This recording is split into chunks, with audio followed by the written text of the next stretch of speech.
ভালো আছেন হয়তো, তবে ভৌতিকের নতুন পর্বে আপনাদের স্বাগত। গল্পটা হলো শিমুলকুঞ্জ বনের মাথাহীন প্রহরী। সেদিন রাত 1:43।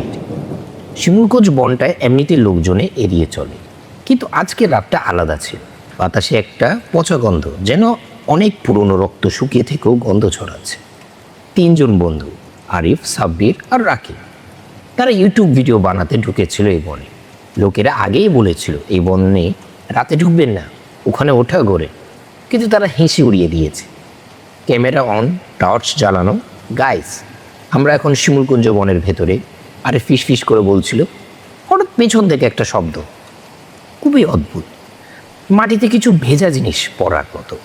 রাকিব বলেও, শুনেছিস এটা কি? টর্চ ঘুরিয়ে তারা সামনে তাকালো, কিছুই নেই, কিন্তু মাটিতে যেন কিছু লাল দাগ, যেন তাজা রক্তের মতো।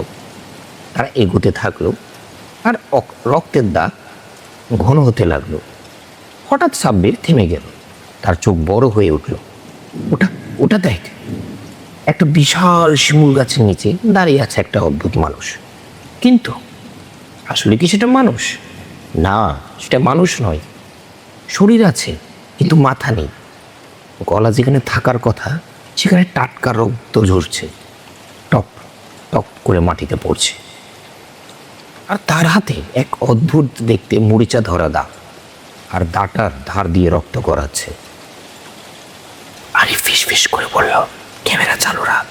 ঠিক তখনই সেই মাথাহীন জিনিসটা ধীরে ধীরে তাদের দিকে ঘুরল। তার বুকের ভেতর থেকে যেন একটা অদ্ভুত শব্দ আসলো, কে ঢুকেছিস আমার বনে? তারপর এক ঝটকায় সে সামনে এগিয়ে এলো। যেভাবে মানুষ দৌড়ায় সেটা না, ওটা যেন লাফাচ্ছে, ছুটছে, উড়ে আসছে। রাকিব চিৎকার দিয়ে দৌড় দিল, কিন্তু কয়েক সেকেন্ডের মধ্যেই তার চিৎকার থেমে গেল। আরিফ আর সাব্বিরের পিছনে তাকালো। রাকিবের শরীরটা মাটিতে পড়ে আছে, কিন্তু মাথা নেই। গলা দিয়ে রক্তের ফোয়ারার মতো ছুটছে, বেরোচ্ছে, পুরো মাটি লাল হয়ে যাচ্ছে। আর সেই মাথাহীন প্রহরী, তার হাতে রাকিবের কাটা মাথা চলছে।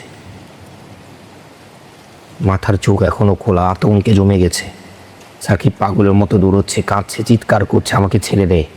কিন্তু পেছনে সেই শব্দ, চপ চপ চপ। আরিফ হঠাৎ হোঁচট খেয়ে পড়ে গেল। সে উঠে দৌড়তে গিয়ে দেখলো তার হাতের নিচে কিছু নরম। সে তাকালো, একটা মাথা, তার নিজের মুখ। সে চিৎকার করে, আগেই তার শরীর থেকে মাথাটা আলাদা হয়ে গেছে। শেষে শুধু সাকিব বেঁচে। সে বন থেকে বেরিয়ে এসে অচেতন হয়ে পড়ে। পরের দিন সকালে তাকে পাওয়া যায়, কিন্তু সে কথা বলতে পারছিল না, শুধু কাঁপছিল। তার একটা কথাই বারবার লিখছিল, ওটা মাথা নেয় না, ওটা আত্মাবন্দি করে।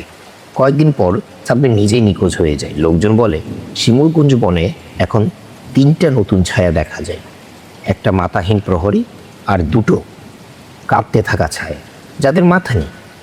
আজ যদি তুমি কখনো বনে যাও আর দেখো গাছের নিচে দাঁড়িয়ে আছে কেউ মাথা ছাড়া, তাহলে দৌড়ো না, কারণ ওটা দৌড়ে ধরে না, ওটা তোমার সামনে দাঁড়িয়ে ধীরে ধীরে তোমার মাথার নিচে থেকেই খুলে নেয়।